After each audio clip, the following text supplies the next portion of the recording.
Assalamualaikum warahmatullahi wabarakatuh. Good morning and good afternoon everybody. Di pertemuan yang kedua online kita ini, at the second online meeting today, we will continue our material today. Kita akan lanjut ke chapter yang kedua, and this is about sentence atau kalimat, ya. Sebelum kita membahas tentang sentence, before we go far about our material today, I want you to open your book on page 9. Saya ingin teman-teman buka dulu your English book, buku bahasa Inggrisnya, on page 9. Okay, here you will see reading text there. Teman-teman akan menemukan ada bacaan bahasa Inggris ya di sana. So, what I want you to do, apa yang ingin saya apa yang ingin saya lakukan di sini adalah saya ingin teman-teman read this reading text. Teman-teman membaca teks reading di sini and record your voice, rekam suaranya. After that, send to our group. Setelah direkam, kirim rekamannya ke grup kelas. Okay, I hope you are understand what I mean. Saya harap teman-teman paham ya. Jadi direkam reading comprehensionnya, reading textnya here. Setelah itu rekamannya dikirim ke grup kelas. Okay, hanya membaca saja. For the example, I will read for you. Untuk contohnya, saya akan membacakan untuk teman-teman di sini. Okay. Sam's hobby. Sam is a singer. He loves to sing. He is in a band. He sings in the band. He is the lead singer. Sometimes he plays the electric guitar. Ronnie is Sam's friend. He is also in the band. He stands next to Sam. He plays the piano. Sometimes Ronnie sings with Sam. Johnny is Ronnie and Sam's friend. He is also in the band. He stands next to Ronnie. He plays bass guitar. Johnny does not sing. He does not like to sing. The band practices 3 times a week. They mostly perform at nightclubs. Sometimes they sing at weddings. They are a very good band. Oke, enough ya, cukup untuk membacanya. Jadi dibaca sambil direkam suaranya, kemudian dikirim ke grup kelas. Oke. Let's continue to our material today. This is about sentence. Kita lanjut ke materi hari ini tentang sentence atau kalimat. Okay, here sentence is a set of words that is complete in itself, typically containing a subject and predicate, conveying a statement, question, exclamation or command, and consisting of a main clause and sometimes one or more subordinate clauses. Jadi teman-teman, sentence atau kalimat adalah sekumpulan kata yang lengkap. Jadi lengkap. Biasanya berisi subjek dan predikat. Bisa berupa penyampaian pernyataan, bisa berupa kalimat pertanyaan, kalimat seru, atau perintah.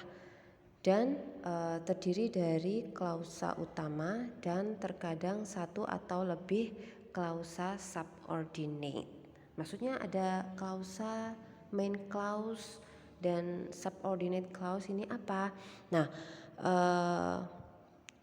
main clause biasanya itu adalah kelompok kata yang merupakan bagian suatu kalimat yang mengandung subjek dan predikat. Itu main clause. Jadi dia bisa berdiri sendiri. Nah, sedangkan subordinate clause ini atau subclause ya, adalah klausa yang tidak dapat berdiri sendiri sebagai kalimat utuh jika tidak digabung dengan main clause. Jadi subordinate clause mempunyai ciri-ciri melekat dengan subordinate conjunction di sini atau kata penghubung ya. Nah, jadi di sini intinya adalah kalau main clause dia ini bisa berdiri sendiri, biasanya terdiri dari subjek dan predikat. Kalau subordinate clause itu klausa yang tidak dapat berdiri sendiri sebagai kalimat utuh. Jadi dia butuh biasanya digabung dengan main clause seperti itu. Nah, those words will become subject, verb, object, and adverb. Nah, biasanya kata-kata yang ada di dalam kalimat ini terdiri dari subjek, verb, objek, adverb atau kata keterangan. Kalau objek ini kata sifat seperti itu. Dan in a sentence, di dalam kalimat, subject and verb is a must. Subjek dan verb kata kerja itu adalah satu keharusannya. Jadi dalam satu kalimat ini pasti ada subjek dan verbnya atau kata kerjanya. Sedangkan while object and adverb are added when they are needed. Sedangkan objek dan adverb ini biasanya adalah tambahan atau ditambahi ketika mereka ini benar-benar dibutuhkan gitu. Oke. Nah, next we talk about function. Identified from the function, sentence are divided into 4 types. Jadi dilihat dari diidentifikasikan dari fungsinya, kalimat ini terbagi menjadi 4 tipe. Nah, pertama adalah declarative sentence. What is declarative sentence? Declarative sentence adalah kalimat deklarasi ya. Declarative is deklarasi. Jadi it is used to declare or state something. Digunakan untuk mendeklarasi atau menyatakan sesuatu. It can be positive or negative sentence. Bisa berupa kalimat positif atau kalimat negatif. Contohnya, I'm very bored. Saya sangat bosan. Ini termasuk deklarasi ya, menyatakan sesuatu bahwa saya ini sangat bosan gitu. Next example, Bali is a beautiful place and we cannot avoid it ya. Kita nggak bisa mengingkari ya bahwa Bali adalah tempat yang sangat indah. We cannot accept it. Kita tidak bisa menerima ini, gitu ya. Ini cocok sekali dengan yang sekarang ini lagi in ya, tentang demo itu ya, demo tentang buruh. Jadi we cannot accept it. Jadi mereka atau kita kalau di kalimat kita nggak bisa nerima, gitu ya. The last, you do not understand me. Kamu nggak mengerti saya. Nah, this is kalimat pernyataan ya. Oke. The second function of sentence, fungsi yang kedua adalah interrogative sentence. Interrogative sentence ini kalimat tanya. So, it is used to ask question. Jadi it kembali ke interrogative sentence. Jadi kalimat interrogatif digunakan untuk menanyakan pertanyaan. Not only yes no question, gak hanya pertanyaan yang tentang yes dan tidak ya, pertanyaan ya dan tidak, but also information question, tapi juga pertanyaan tentang informasi. Contohnya, where will you go? Kemana kamu pergi? Nah, ini masuk ke information question. How can you get there? Bagaimana kamu bisa sampai ke sana? Nah, ini juga masuk information question. Pertanyaan tentang informasi ya. Lalu Are you kidding me? Gitu ya. Apa kamu bercanda denganku? Gitu. Atau are you okay? Nah, are you okay ini masuk yang yes or no question. Are you okay? Apa kamu baik-baik saja? Gitu. Next, the third function of sentence, fungsi ketiga dari kalimat adalah imperative sentence. It is used to ask question to or not to do. It is used to ask someone to do or not to do something. Jadi imperative sentence digunakan untuk meminta seseorang untuk melakukan atau tidak melakukan sesuatu. Jadi imperative sentence di sini salah satu bentuk kalimat dalam bahasa Inggris yang digunakan untuk memberikan instruksi, bisa saran atau perintah melakukan atau jangan melakukan dan semacamnya seperti itu. Contohnya call me later, telepon aku nanti. Nah, ini masuk ke ask someone to do something ya, meminta seseorang untuk melakukan sesuatu ya. Jadi telepon aku nanti gitu. Contoh yang selanjutnya, open the door please. Tolong buka pintunya. Berarti ini ask someone to do, meminta seseorang untuk melakukan sesuatu. Contoh yang selanjutnya, do not go, jangan pergi. Berarti ini meminta seseorang untuk jangan melakukan sesuatu. Or do not cheat in this exam. Do not cheat in this exam. Jangan cheat itu mencontek. Jangan mencontek di ujian ini. Nah, berarti ask someone not to do something. Meminta seseorang untuk jangan melakukan sesuatu. Jadi seperti itu imperative sentence. Last about the function of sentence. Yang terakhir adalah exclamatory sentence. Here it is used to respond something spontaneously because of feeling admired, sad, surprised, or annoyed.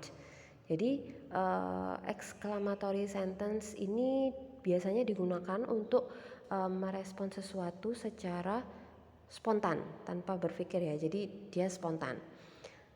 Bisa karena feeling admired, merasa takut, sedih, atau terkejut, atau kebisingan gitu ya, dan yang lainnya. Jadi dia mengatakan sesuatu, kalimat yang menyatakan sesuatu dengan spontan.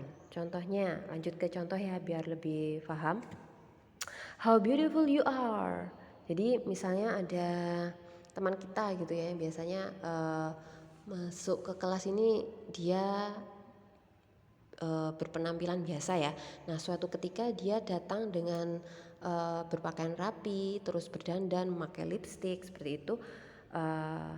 Ketika dia masuk itu teman-temannya langsung ya spontan ya, how beautiful you are.